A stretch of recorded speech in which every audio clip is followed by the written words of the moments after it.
Hello दोस्तों, Piyush GS analysis centre में आपका स्वागत है। मैं पीयूष पांडे। बहुत दिन बाद आप लोगों से मुलाकात हुई है और देखिए एक इतिहास के पन्नों से एक नया और निकाल के लेकर आया हूँ। अरब आक्रमण के बारे में। ये मेडिएवल पीरियड चल रहा है। प्राचीन भारत काफ़ी हद तक ख़त्म कर दिया हूँ क्लास में, तो जो जो चलता रहता है उसके साथ में चलता रहता हूँ। तो देखिए, मैं उन हीरो के बारे में लेकर आता हूँ जिनके बारे में लोगों की जानकारी कम होती है। आपने मेरे पिछले वीडियो भी देखे होंगे, ऐसे ऐसे हीरो जिनका विचित्र है। तो अब देखिए एक नए हीरो आए हैं जिनका नाम है दाहिर सेन, जो सिंध के राजा हुआ करते थे। और ये कहानी है अरब के आक्रमणकारियों को और दाहिर सेन की, जिसमें आपने मीर कासिम का नाम तो सुना होगा, जो कि बड़े खुखार व्यक्ति थे। इन्होंने लूटपाट जो मचाई है वो भयानक थी मेडिएवल पीरियड में। तो अरबी जाने ही जाते हैं इन चीज़ों के लिए। तो देखिए इनकी कहानी का शुरुआत होती है दोस्तों। अब ये देखिए, पहले तो ये समझते हैं कि अरब ने आक्रमण करना, भारत में आने का उनका मेन कारण क्या था, उनका क्या कारण था भारत में आने का।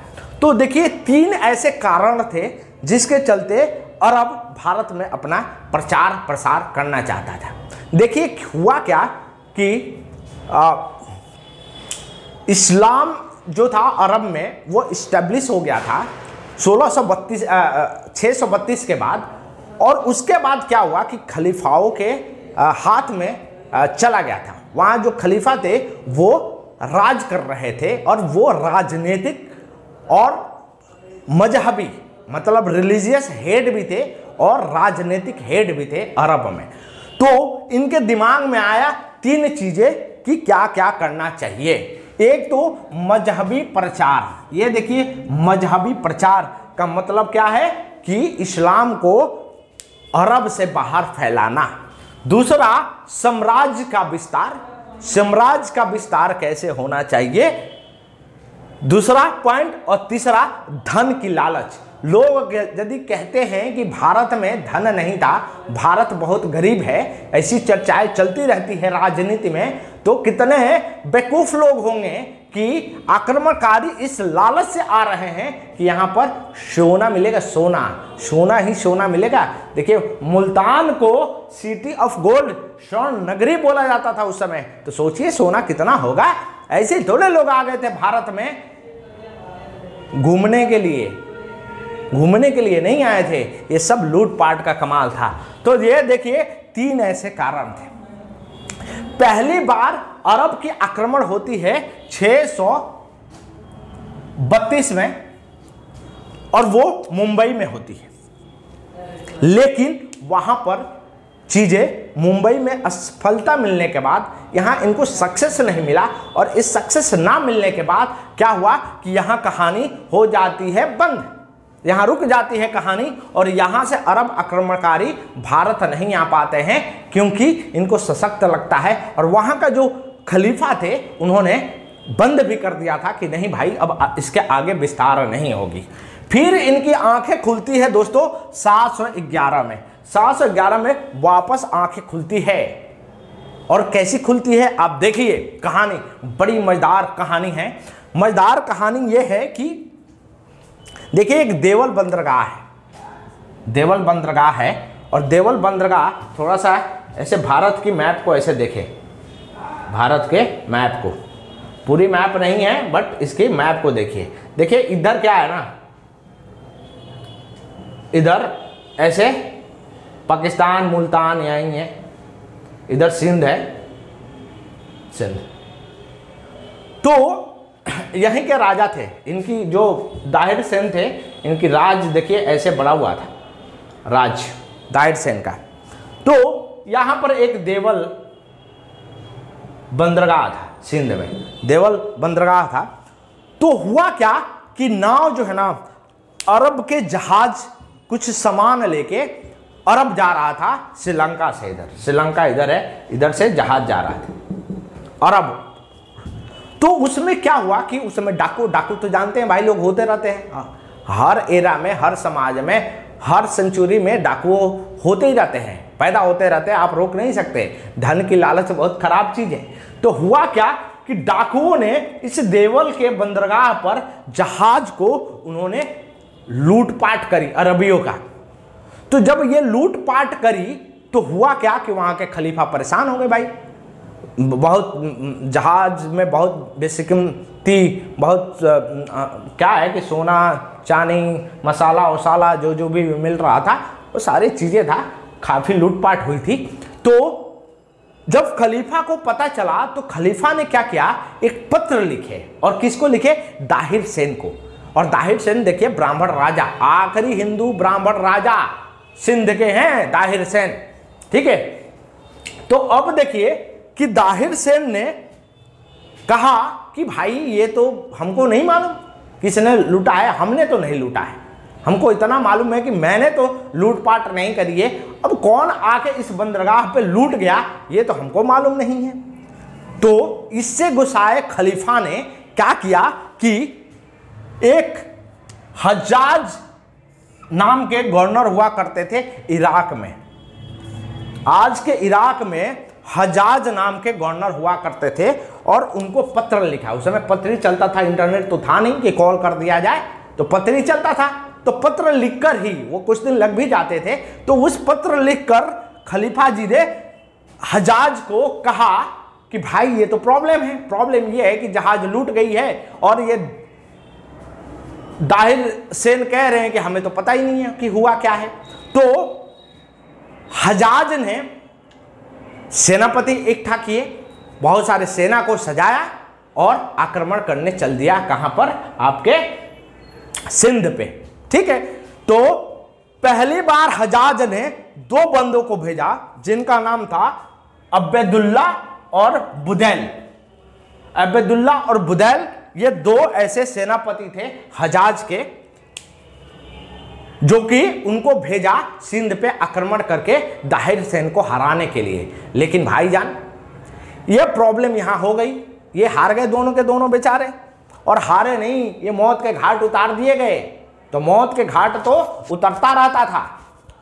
तो अब्दुल्ला और बुदैल जो है वो हार गए। तब फिर गुस्सा आया किसको? हज्जाज को। और हज्जाज ने अपने 17 वर्षीय दामाद, अब सुनिएगा ध्यान से, हज्जाज ने अपने 17 वर्षीय दामाद मोहम्मद बिन कासिम को भेजा। ये मोहम्मद बिन कासिम भारत में पहली बार लूटपाट और जिहाद जो हुआ था वो मोहम्मद बिन कासिम के समय में हुआ था, सबसे भयानक। तो मोहम्मद बिन कासिम क्या किए कि आए भाई मुल्तान, इन्होंने मुल्तान में दाहिर सेन को हरा दिया। लड़ाई हुई और बड़ी जबरदस्त लड़ाई हुई दोस्तों, इतनी भीषण लड़ाई हुई, मतलब बहुत समय तक तो ऐसा लग रहा था कि दाहिर सेन जीत रहे हैं। बीच में फाड़ते फाड़ते सैनिकों के गला रेतते रेतते दम पहुंच गए थे मोहम्मद बिन कासिम के पास में। तब तक किसी ने पीछे से तीर धनुष चला दिया और दाहिर सेन के खोपड़े में लगी और बेचारे दाहिर सेन वहीं पे मर गए। तो दाहिर सेन के मरने के बाद कहानी यहीं खत्म नहीं होती। दाहिर सेन तो चले गए, बड़े योद्धा थे, इससे पहले कभी भी इन्होंने लड़ाई एक भी नहीं हारा था मीर कासिम से पहले। तो 20 जून 1712 में इनकी मृत्यु हो जाती है। अब देखिए रेवार की जुद्ध बोला जाता है, रावर की जुद्ध बोला जाता है, रावर की जुद्ध। अब इस रावर की युद्ध में, अब देखिए मैंने इनका नाम लिखा है दाहिर की पत्नी, पुत्री और पुत्र। अब आप सोचेंगे कि इनका क्या योगदान है, तो भाई इनका बड़ी योगदान है। कहानी दाहिर सेन की मृत्यु तक नहीं रहती है, कहानी इसके आगे चलती है। और कहानी क्या आगे चलती है कि दाहिर की पत्नी रानी बाई, इन्होंने प्रण किया रावर की किला को मजबूत करने के लिए, मुल्तान की किला को मजबूत करने के लिए और बचाने की कोशिश की। लेकिन भाई मोहम्मद बिन कासिम और अरबी इतने खतरनाक लोग, जो किसी को नहीं छोड़ते थे। इवन छोटे छोटे बच्चे और औरतों को भी इन्होंने नहीं छोड़ा था कभी भी। मेडिएवल पीरियड, मध्यकालीन भारत खाली लूटपाट और मार की है कहानी। तो दाहिर सेन की पत्नी रानी बाई हारने लगी तो उनको लगा कि अब इनके साथ भी गलत होगा, हत्या होगी, बलात्कार होगा। तो इससे चलते इन्होंने जौहर कर लिया। जौहर पहला जौहर था, ये पहला जौहर था। और जौहर का मतलब होता है अग्निकुंड में अपने को डाल के आत्महत्या कर लेना, अपनी इज्जत बचाने के लिए। तो इन्होंने अपनी इज्जत बचाने के लिए क्या कर लिया, जौहर कर लिया।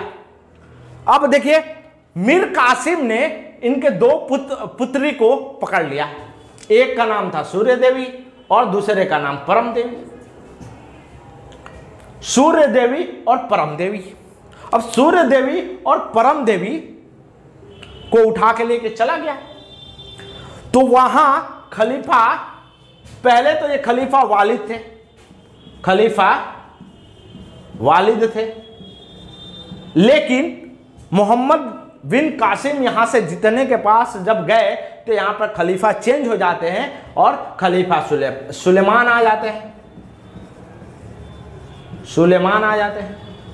अब खलीफा सुलेमान जो आ गए तो इनको तो ये जो हजाज हैं गवर्नर इराक के, इनके भी खिलाफ थे ये।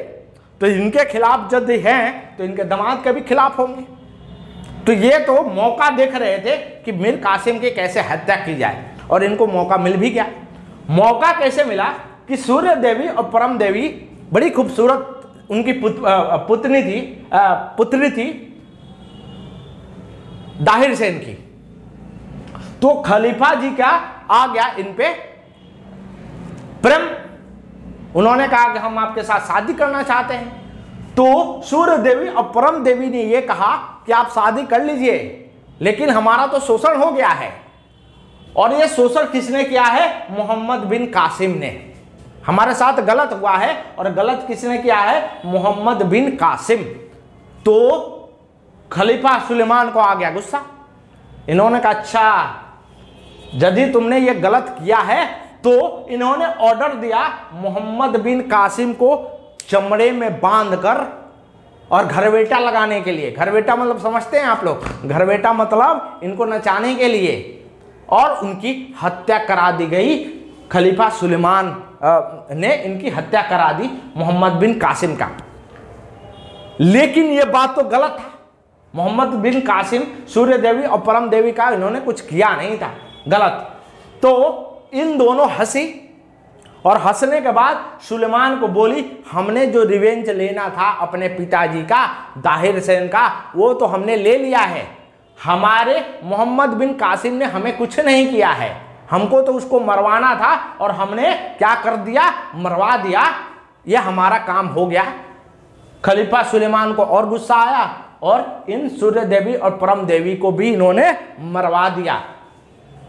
तो देखिए मध्य भारत का इतिहास खाली लड़ाई झगड़ा लूटपाट यही सब चीजें हैं, और स्टोरियां बहुत है, कहानियां बहुत बड़े बड़े कहानियां हैं। अलग अलग इतिहासकारों ने अलग अलग कहानियां रचा है और कहानियां अलग अलग है, बड़े खतरनाक कहानियां सब हैं। तो देखिए अब इनका पुत्र है जयसिंह।